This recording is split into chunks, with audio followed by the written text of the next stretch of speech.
Hello survivors and welcome to another video. In this video we're going to be looking at a newly released character. It was released on Christmas Day, so I was a little busy on Christmas Day. I was getting fed and opening some presents probably. I hope you had a good Christmas. I hope all of you had a good Christmas, but we're going to get back into the swing of things between now and New Year and probably back into the swing full flow in the new year. But we're going to be looking at Camila, a bit of a late first look, but we'll take a look anyway. As a 5-star, she looks pretty cool. She's got like bandanas everywhere, blue on her arm, pink on her wrist. Is that a blue on her right leg and a yellow one on her left thigh? We go to the 6-star. Those bandanas are tied to her still, but she's been upgraded a little bit. She's got a nice little jacket on. She hasn't got an attached weapon, and this is a character that I've been talking about in terms of what we've been needing for a while, mainly because of the leader skill. But we'll look at the stats first. Her stats are, to say the least, insane. Like, they are really, really high. 2,077 attack, 1,592 defense, 1,727 HP. She's got more damage than a lot of damage dealers. She's got more defense than some tanks. And she's got more HP than a lot of support and tanks as well. So it's like, all round, she's such a stat monster. This character hasn't really got any flaws in terms of her stats. Just straight up, if these stats were on any character in the game, regardless if they were a tank, support, damage dealer, it would be great. You would not complain. You know, maybe you'd want the attack to be lower if they were a support character like a healer or a revive, but at the same time, the defense and HP are so good, there's no weakness here.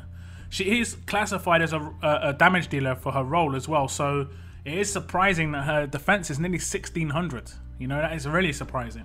We're going to look at her rush. It's called Concentrated Blaze. I like the name. I've got to feel sorry for the people who have to come up with names still, because there's so many names that have been used so many times. They've got to come up with all these names. I bet there's someone who just loves doing it though. Hopefully they love what they're doing. 66 AP, deal 450% damage, 900 burn damage for 2 turns, and impair for 2 turns to 1 enemy. All teammates get focused for 1 turn. Okay, straight up, I love one character attacks, like one focus attack rather than it hitting 2 or 3, because generally it gets nerfed a little bit when that happens. 450% to 1 enemy is pretty decent. We do have like 550% damage characters like Shiva and Red Gov, so it isn't as high as those guys, but it's still pretty high. The 900 burn is sick. I might have said bleed before, but I meant burn. You guys know I meant burn. But 900 burn is insane. For 2 turns, 1,800 damage. And impair for 2 turns. So this character, you know, isn't going to recover, basically. They're going to burn out. It's going to be as simple as that. And then all teammates get focused for 1 turn. That's just a little bonus. Obviously, if your other characters have rushes, if you've got like a decapitate or something, they can decapitate someone behind a shield with their rush. That's a nice little bonus. You can maybe, I don't know, if you've got an impair rush, just impair someone behind, you know, a shield. That's great. So that's just a little bonus. It's only 1 turn. It's only going to be for that, like basically that rush turn. Now we'll look at her active, and it's a really nice active as well. Recover stun is probably a tier 1 active in terms of recovers. You generally can't use recover stun in a bad situation. You know, generally it's always worthwhile. So if it's on a defense team, you're not going to be like, damn, they shouldn't have used recover stun. I've seen recover in pairs used at really bad times, like in one-on-ones, when someone's got a 1-turn impair. It's just like, why would you do that? But anyway, and then AP gain on top of that means that she will still gain AP even when recovering stun, which is obviously the biggest downside of active skills, is the lack of AP gain. Now, it isn't a huge amount of AP. It's 35% of her rush, and as she's got 66, let's do some quick maths, that's going to be around about 20. Around about 20. So she's going to get a third of her rush.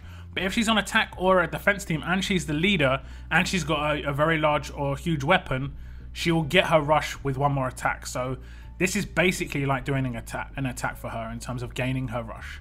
So that's really nice as well. Again, like I said, on a defense team, that's really awesome. Now, this is the part of the character's kit which I look at and I say, this hasn't been in the game. The game has been 6-star sort of era for over a year, and we've never had a character that gives strong characters a huge bonus to AP when attacking. Because this is the first character that gives all melee teammates 40% attack, but most importantly, a huge bonus to AP when attacking.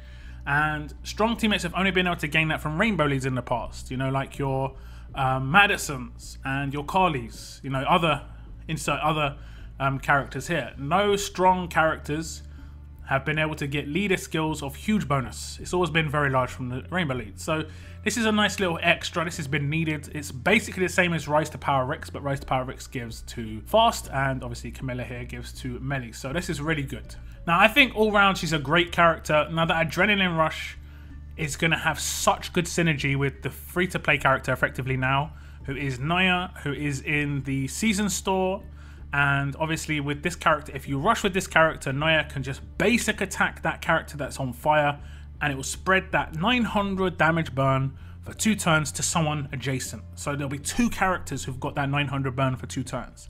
Then the next turn, Naya can attack one of those characters again and spread it to someone else, but it will only be 1 turn this time.